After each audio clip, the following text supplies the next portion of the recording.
well-designed experiments can really get to this fundamental question of how do institutions work and basic theories of why institutions are so important for economic growth and development.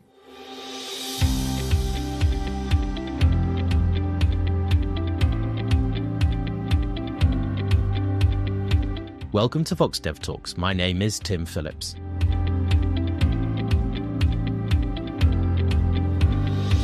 Last week, James Robinson shared the Nobel Prize for his pioneering work in what the press release says is for studies of how institutions are formed and affect prosperity.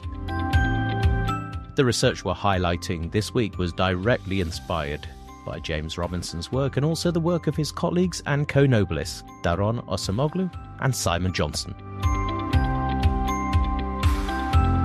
We now accept that institutions, the rules of the game, help to determine economic growth, but studying how they do this using the rigorous experimental techniques popularized by the credibility revolution, well, that's difficult.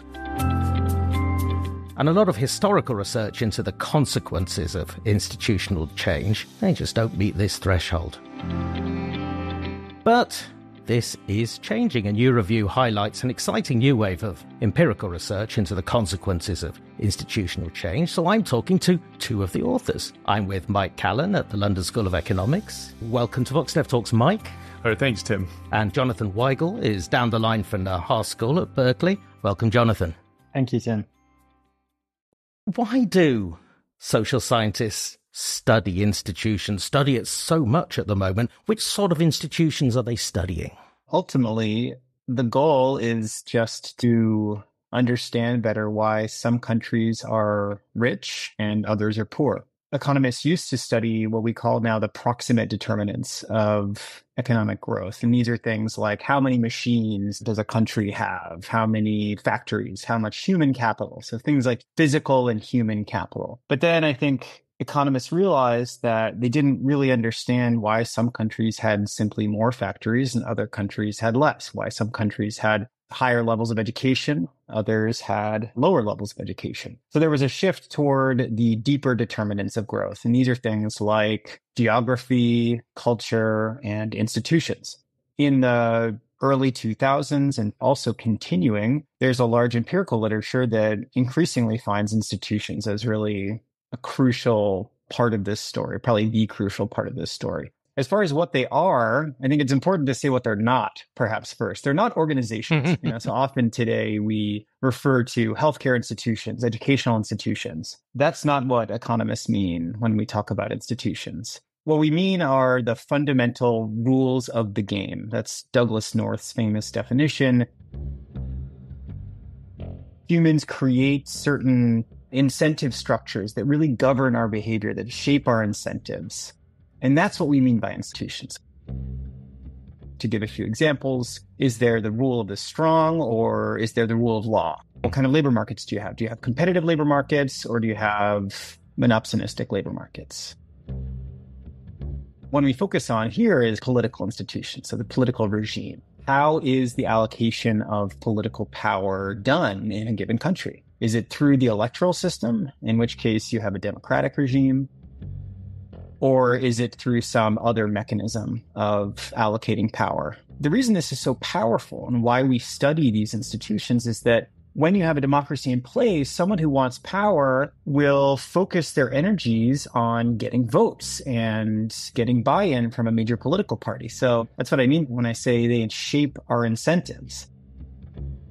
But if you're in China, that's not how political power is allocated. You're not going to have incentives to go out and muster votes from average individuals. You're going to be much more focused on coalition building and finding the right faction within the CCP, the Communist Party, Chinese Communist Party. So which rules of the game exist in a given country crucially shape the behavior of individuals and their incentives. That's why we really think they're a first order determinant of really all outcomes that economists tend to care about. They're very sticky. In democracy, it's very hard for an office seeker to try to challenge that status quo, that equilibrium that we're all in and coordinating on, and seek power in a different way. This means that once you have a certain set of rules of the game, you often keep it. And we tend to think that whether you're on a path towards prosperity or whether you're on a path towards poverty, how do you get on one path versus another? And that's really the question we're interested in with this article.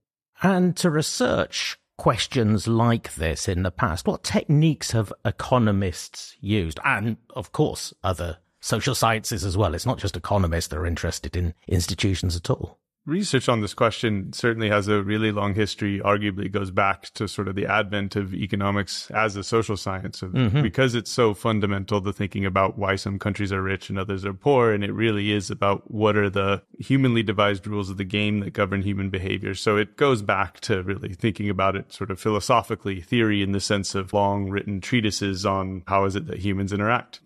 The next real stage was to try to at least formalize why is it that some countries are rich and others are poor, thinking about countries as the relevant unit of analysis, thinking about countries as having a production function where you put in capital and labor, and then you have efficiency in mixing capital and labor. That would be your normal residual that tells you why some are rich and others are poor. And embodied in that was often this notion that that would be institutions. So I think it's modern thinking about the role of institutions started with these formal models. The next big innovation was to actually bring this to the data. So to try to say, okay, how much of differences in income across countries or differences in income per capita is accounted for by capital and labor, and how much is in this residual, and can we pick up this residual with other things? Institutions are a challenging thing to think about. What's a normatively good institution? What is a normatively bad institution? But the innovation was to actually take measures of the quality of institutions and plug them into these comparisons to try to see how much they explained. And indeed, they were consistently relevant. The next step, though, was to wonder about, is this indeed a causal factor? Is it causally changing levels of income across countries? And a paper that I think was seminal in this was this Acemoglu Johnson Robinson paper that used settler mortality to instrument for whether or not institutions were good or bad. And this really was sort of the first to start making clear causal arguments that institutions causally determine levels of income, and also start to point toward what are the mechanisms that are translating different institutional arrangements into different levels of income. I think a parallel set of developments that was happening around the same time. So I think the paper was 2001, whereas, of course, the rise of randomized controlled trials and have focused on causal identification. And so many people probably see this as a natural coevolution where you wanted to just take this new, very powerful tool where you can test the causal relationship that you're most interested in, collect data on the question that you want to address, and turn that instrument towards working on what we think of as being the fundamental determinant of why some countries are rich and others are poor. So it's to basically take the tools of randomized controlled trials and use them to understand questions of governance, questions of institutions. So that's the progression as I see it in economics. Certainly, there's been lots of parallel investigations in social science as well. Your paper is called Experiments About Institutions. So to be an experiment about institutions in the definition that you're using here, what principles does the research have to satisfy? Well, the main thing, I guess, is it has to focus on variation in these fundamental rules of the game. So it has to actually ask a question about institutions in the way that we're thinking about them. There have been many experiments in economics that focus on policies. So some of the earlier experiments were in development economics, looking at what happens if you bring textbooks or some kind of medical technology and you have a treatment in a control group and you look at the outcomes and you have this powerful tool to assess the causal effects. It wasn't until around 2010 that researchers started thinking, well, can we try to adapt this methodology of the randomized controlled trial, the experiment, to fundamental institutional questions, to trying to study variation in those rules of the game. And this is hard to do, and it often means working closely with governments or political parties or civil society actors and trying to embed in what those groups are already doing some kind of random variation that lets the researcher and the collaborating partner jointly understand better the implications of trying to vary those rules of the game. I should give Jonathan credit for the name. It's a title that I really like. And the reason that I like the title is because we've been experimentalists for most of our career. And there's a view that experiments really can't necessarily get at the big questions. Like, what is it about institutions that make some countries rich and other countries poor? What we're trying to do is provide lots of examples that can test that notion that experiments are really only useful for answering narrow questions, or experiments are really only useful for looking at one-off single policies. The argument that we're trying to make is that these are examples of cases where well-designed experiments can really get to this fundamental question of how do institutions work and basic theories of why institutions are so important for economic growth and development. But when you look at the existing literature, how much of it satisfies your criteria for being an experiment about institutions? Not that much. I mean, this is admittedly a small and growing literature. We're focusing a lot on the trend, which is upward. So we collected some data on this in the following way. This is imperfect, but hopefully gives us some way to answer your question. We looked at the top 13 economics and political science journals to try to identify those studies that both use field experiments and study these questions about the fundamental rules of the game. So in 2010, there was almost nothing on this. There were like 2 articles that met this overlap. By 2015, you had about 8% of total RCTs, 8% of total field experiments that were focused on questions of institutions, and about 5% of papers about institutions overall, there's more of those, use this methodology. In 2022, we're getting pretty close to 15% of total RCT papers and 10% of papers about institutions.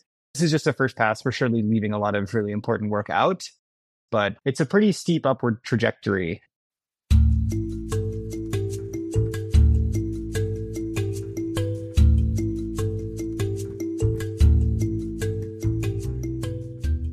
You make the point that it's very important to define what you call a critical juncture in real time in the story of institutional change. Why do that? It seems much easier to look back and identify it afterwards.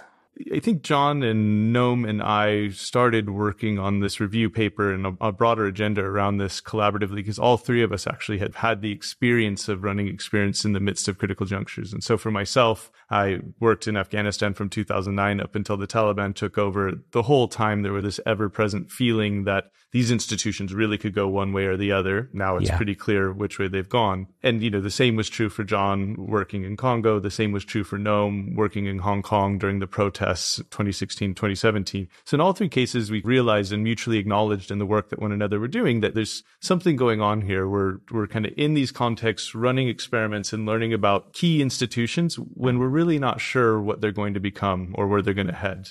And so we were trying to think, is this something that we could really operationalize as like a meaningful, testable, empirical concept? And so, the argument that we're making about how you might have an empirically actionable definition for identifying critical junctures is focus on beliefs. So focus on beliefs about what are these institutions going to look like in 1 year's time or in 5 years' time. The example that we use in the paper is we look at data from Afghanistan where we're looking to see whether or not people think the Taliban were going to win the war, or was the Afghan National Army going to win the war? And then try to see if this predicts whether or not people engage with the state in an important way, which is sort of take their legal disputes to the formal legal authorities. And we find that for people to be willing to do that, there needed to be both a consensus that the Afghan army would win and a high level of confidence that this was going to happen. And we've looked at this now in a few other contexts, and we're finding a pretty consistent pattern. The idea of a critical juncture is there's really fundamental uncertainty, and it could go either way. Which institutions could shift or they could remain on the current course. And we think that academics tend to have this bias towards the moments when they did change, because those are the ones where you observe an autocracy collapsing and a democracy arising, and it's a really momentous thing. Whereas there can be moments of deep upheaval and potential change that don't actually lead to that, but are just as important. So if we want to study critical junctures, we need to have the negative cases, the cases when nothing changed. It's a classic example of selection bias. You're not going to be able to possibly understand what leads a critical juncture to actually change institutions if you only look at the ones where those institutions did change. Focus on the possibility of change. That's really what defines a critical juncture. And this is where we think the role of beliefs is really crucial. If you're studying these things in real time, you can actually go out and survey elites, citizens, any kind of stakeholder and ask them, well, what do you think will determine the way political power is allocated in the next 5 years, in the next 10 years? And our idea is that disagreement over that question is indicative of the kind of fundamental uncertainty that we expect in a critical juncture. If a large share of citizens in Afghanistan believe that the electoral mechanism will choose who rules the country in the next 10 years, that's evidence that democracy is getting consolidated. Everyone is coordinating on elections as the way to allocate power. But if many people think that the Taliban is just going to simply take over and no one's going to pay attention to elections, then that's evidence of a different potential institutional path. So when you observe some people believing it will be the Taliban who decides how power is allocated, and many other people thinking it's democracy, that variance, that diffusion in beliefs at a moment in time suggests that that moment contains these multiple possibilities, that different institutional paths are possible. And that's how we think, in fact, you could empirically study this in real time. You can go out and collect these data about beliefs about future institutions. And we're hoping to be able to do this more broadly in the future. But how do you measure beliefs? Well, this is, I think, one place that economists do devote quite a bit of attention. We have beliefs about contemporary matters, beliefs about future matters. And so because they're so central in our models, they're central in any economic model where you're thinking about coordination around an equilibrium, there has been just a lot of investment in thinking about protocols for how to elicit and measure beliefs. Can you give an example of a moment, a critical juncture, which did not lead to institutional change? Yeah, so there's many, some are famous and some have been forgotten about. And this is part of the reason we think it's important to study them in real time, because you might not forget about the ones where change did not occur. So some of the famous ones that people will remember, the 1848 revolutions in Europe. You had Marx expecting massive social change. And in just about every case, there was moments of intense uncertainty, people taking to the streets, and things basically kept the course they were on. Another famous example is Tiananmen Square, students taking and protesting the regime, a potential moment in which there was really deep uncertainty about what the future of China looked like. Would there be more and more openness, this push for democracy? Would those calls be heard and answered? Or would the students be violently repressed, right? And that moment is one in which the regime made decisions that had really enduring consequences and sealed China on this institutional path of autocracy. Recently, I think there's quite a few that are top of mind now, which might not be top of mind in the future. So in 2023, there were massive anti-Netanyahu protests in Israel. And now this is almost overshadowed by the war in Gaza. But imagine if Netanyahu had not survived that huge popular uprising in the summer of 23. It could have enormous consequences on what we observe in the Middle East right now. And that was a moment in which it could have probably gone either way. I mean, I'm not a scholar of that region, but from what I understand is there was a real chance that he would have to step down. A different coalition would come in. That coalition would govern in a fundamentally different way. Another famous example from recent is the Prigozhin March on Moscow. And you had a real unexpected moment in which it looked like this stranglehold that Putin has over Russia might be challenged. And again, think about the implications that that might have had. But ultimately, Putin maintained his stranglehold on power, and the war in Ukraine continues. These are all moments in which there really was a time in which there was fundamental uncertainty about which way it would go. It could have been almost like a coin flip. Which way it did land, that coin, shaped crucially the institutional path and the outcomes that ensued. In these situations, whether or not institutional change happens, how can you define an experiment? You have to have a treatment and a control. What does an experiment mean? An experiment in these contexts means the same thing, at least broadly, as it would in any context, that you want to have truly random variation in the causal explanatory variable that you care about. I think what's special here is that you're trying to take core notions about what makes institutions work and really establish core causal relationships.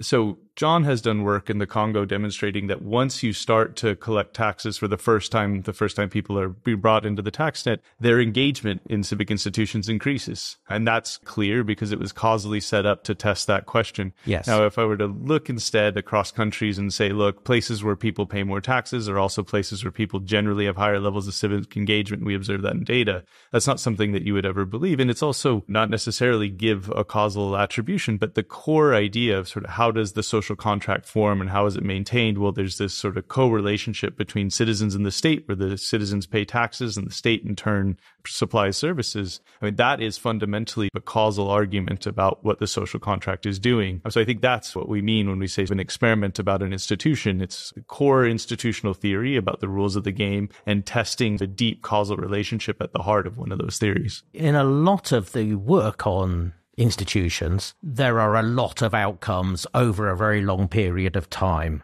measured. When you're looking at this experimental context, what sort of outcomes can you measure? Yeah, so I think this is one of the key advantages of an experiment, or at least of engaging deeply in primary data collection in real time, is that you can measure exactly the outcome that you're interested in or construct an environment where you measure the outcome that you're interested in. These are often things like participating in politics or signaling engagement with the state, paying taxes. Things that aren't necessarily going to be sitting around for you in existing archival administrative data sets, but that you would really need to understand if institutional theories are correct. You did mention before, there is that feeling that RCTs cannot answer the big questions. These are very big questions that you're asking. Can these experiments about institutions address the big questions? Yeah, so there's a very famous political economist whose name I will not mention, who once said, "You'll never be able to do an RCT about something I'm interested in," which I think captures exactly the idea that you're mentioning here, that how could you possibly use an experimental methodology on questions that bear on the rules of the game? Doesn't it have to be focused on smaller policies? I think the answer is yes. We think there is increasing evidence that if you work at it, you can find ways of embedding randomized controlled trials during moments of fundamental institutional change to ask really big, important questions about those institutions. So let me give a little bit of, a few examples to make this clear. I think one of the early questions that was tackled this way was by Ben Olken in Indonesia, where the question he wanted to study was whether direct democracy can outperform representative democracy.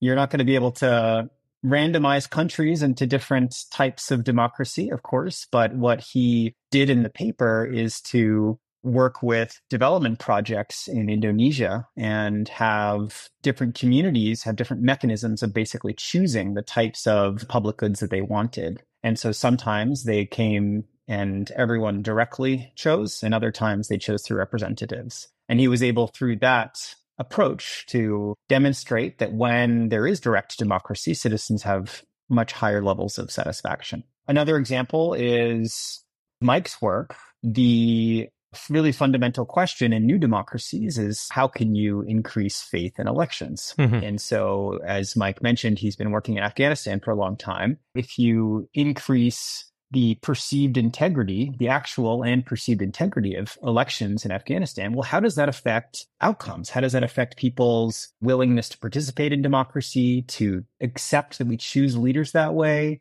and to go along with all the other formal state institutions by working with a election monitoring intervention, randomly assigning that all across the country? He was able to demonstrate that by randomly increasing the integrity of elections, you can really increase faith in democracy and the corresponding institutions of the formal Afghan state. You have studies looking at whether multi-member districts or single-member districts are preferable, whether you can offset the resource curse by providing information. And these are all questions that bear on really fundamental theories about the evolution of institutions and their role in economic growth.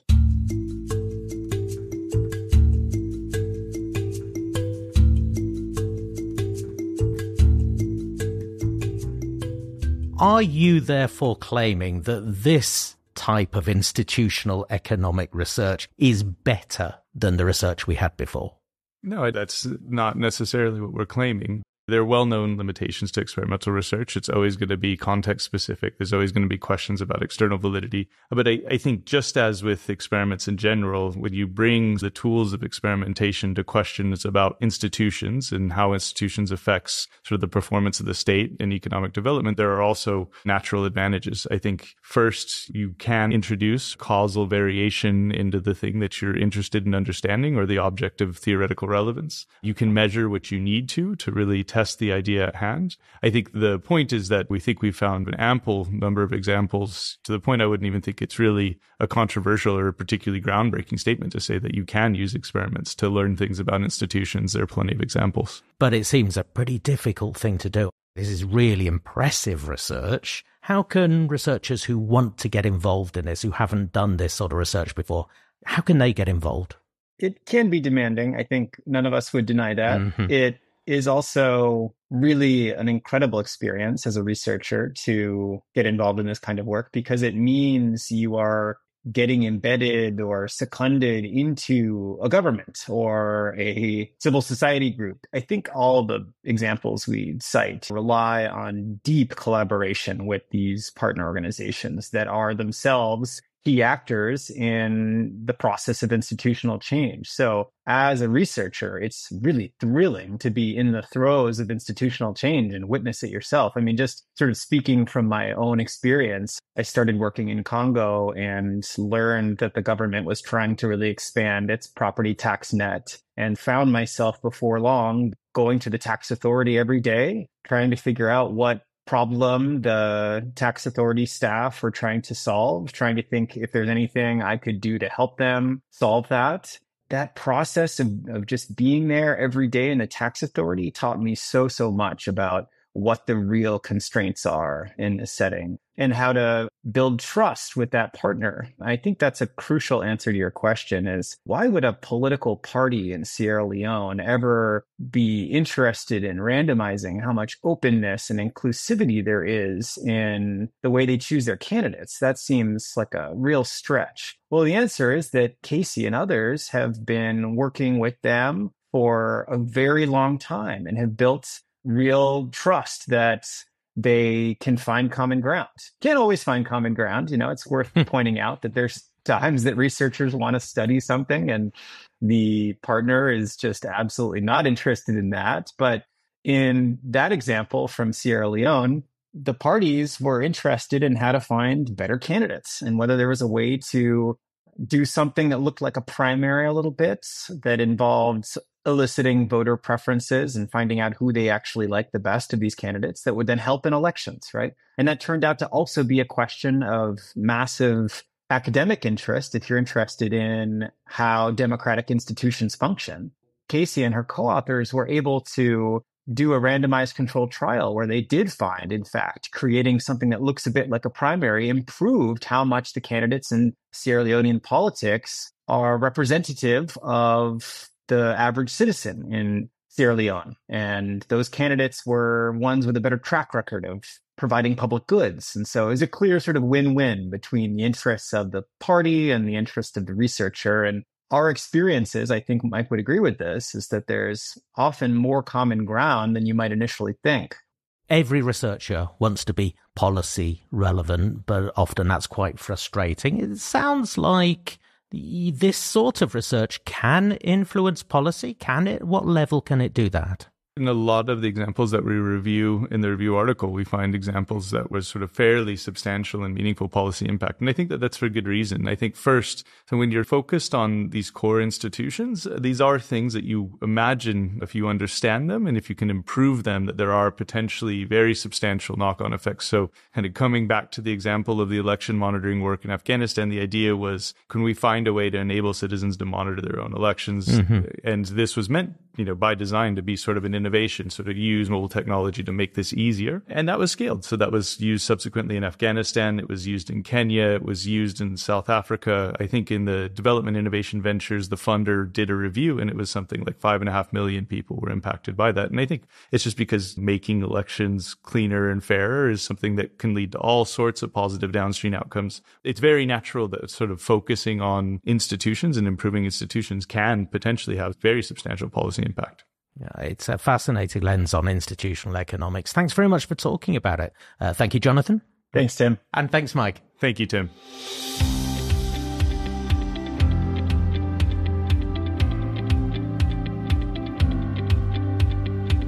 I expect you want to read the paper now, so it's called Experiments About Institutions, and the authors are Mike and Jonathan, who you've heard from, and Noam Yuchtman. It is NBER Working Paper 31964.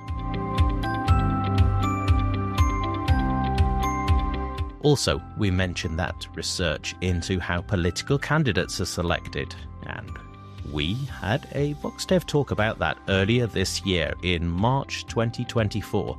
Look for the episode called Selecting Political Candidates in Sierra Leone.